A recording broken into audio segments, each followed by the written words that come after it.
Hello my dear students, this is Gangadhar standing before you. I am your social teacher. Today let us discuss about history first chapter, Advent of Europeans to India. Advent of Europeans to India means arrival of British for the purpose of trade and how they faced competition in India to get political supremacy. First, we discuss about for what reason Europeans entered to our country.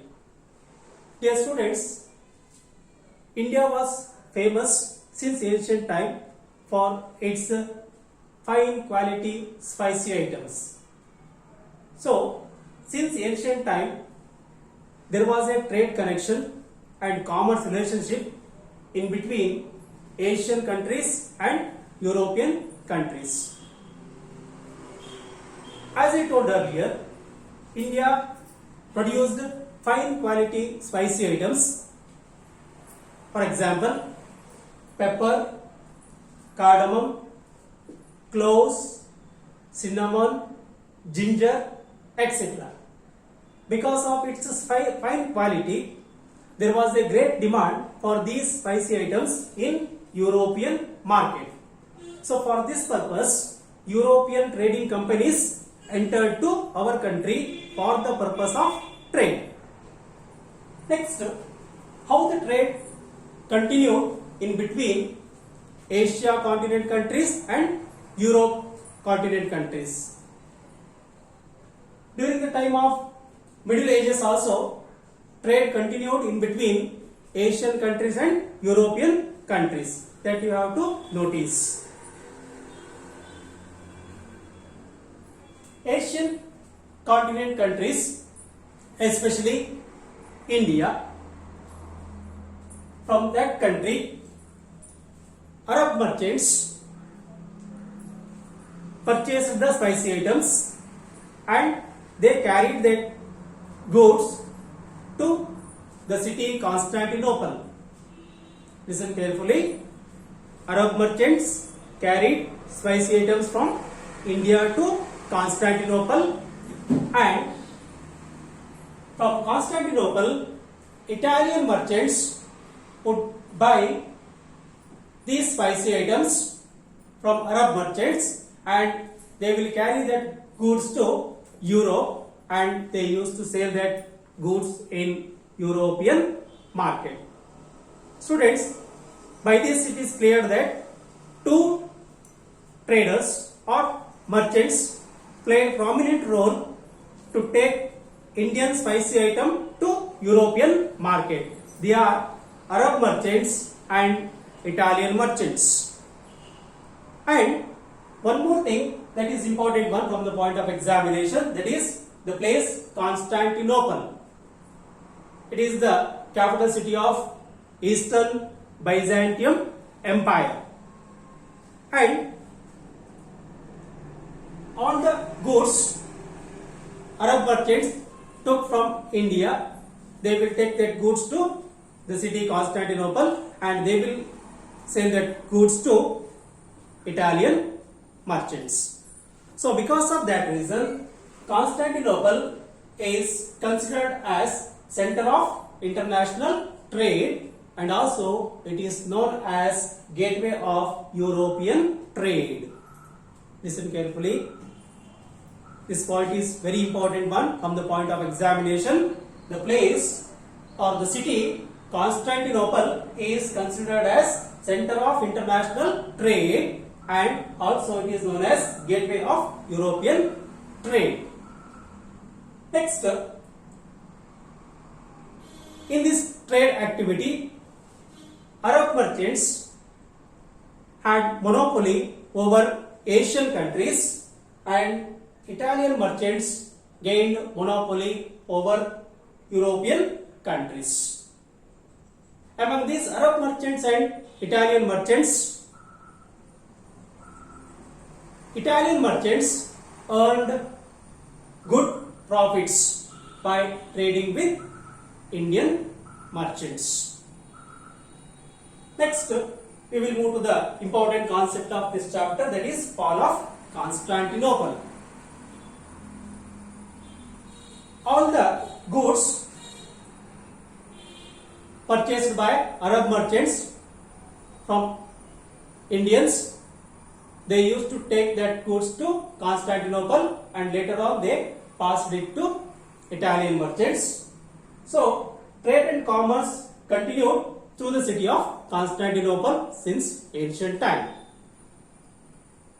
In the year of 1453, listen to me carefully, in the year of 1453, a historical event took place, that is, the city Constantinople was captured by Ottoman Turks. This is the historical importance of year 1453. Listen to me carefully, students. Ottoman Turks captured the city Constantinople in the year of 1453. What is the result of this? After capturing Constantinople by Ottoman Turks, all the trade routes which are connecting came under the full control of Ottoman Turks. Ottoman Turks got complete control over the city Constantinople, and when they get this control, after that they used to put or they used to levy heavy tax over the goods which are passing through the city of Constantinople. What will be the result of this? If Ottoman Turks used to levy heavy tax, how it will affect for the international trade? That is the important point here you have to know. Because of that reason, both Arab merchants and Italian merchants, what the profits they earned earlier, what the huge profits they earned earlier, it was disturbed. The profit percentage reduced. Because of that reason, to continue trade with India and to gain more profit, they means European countries encouraged enterprising sailors to find out a new sea route to India. Meanwhile, Spain and Portugal also attempting to break the monopoly of Italian merchants. As I told earlier, by trading with Asian countries, Italian merchants earned huge profit. To break that monopoly, countries like Spain and Portugal also attempted and they succeeded also. And other European countries encouraged the enterprising sailors to find out a new sea route to India, and for that enterprising sailors they provided all the requirements. So for that purpose they did few inventions also. What are the inventions European countries did to support the enterprising sailors to find out a new sea route to India? Now take information about that. The inventions are Marianer's compass. Marianer's compass is helpful for the sailors to show the direction. Next, astrolabes, also useful for the sailors. Then gunpowder, that is also useful for the sailors. And also accurate maps. These are the inventions European countries did to support their enterprising sailors. Next, we move to the concept a new sea route to India. Vasco da Gama, a Portuguese sailor, left Lisbon and he reached Cappado near Calicut in the west coast of India in the year of 1498. This year is important one. Note this year 1498. The historical importance of 1498 is the Portuguese sailor Vasco da Gama reached Cappado near Calicut in 1498. He started his journey from the capital city of Portugal country, that is Lisbon. Next, he was successful to discover a new sea route to India. After the fall of Constantinople, trade connection disturbed by Ottoman Turks, and once again trade connection continued in between Asia and European countries by discovering new sea route to India. That discovery done by Vasco da Gama. Vasco da Gama discovered new sea route to India. From the point of examination, this is important one. For short answer and for multiple choice, examiner will ask this question. And this sea route, European companies used for several years, and by this it is clear that Portuguese succeeded to re-establish trade between India and Europe. After the fall of Constantinople, Portuguese succeeded to re-establish trade in between India and Europe. Students, next we move to the important concept, that is European trading companies. Which are the European trading companies entered to India, and important points relating to that trading companies. First we discuss about the Portuguese. Listen to me, students. Portuguese are the first European and the last European left India by sea route. I will repeat once again. Portuguese are the first European arrived to India by sea route, and Portuguese are the last European who left India by sea route. Important point, remember. Next, Portuguese are the Europeans. They came from their motherland, that is Portugal. Already we discussed about Vasco da Gama. He is one of the sailors of Portugal. After Vasco da Gama, Portuguese viceroy, namely Francisco de Almeida, he arrived to India. Francisco de Almeida arrived to India after Vasco da Gama. What is the importance of Francisco de Almeida? Why he is famous? He is famous because he introduced the policy in India, that is blue water policy. What is meant by blue water policy?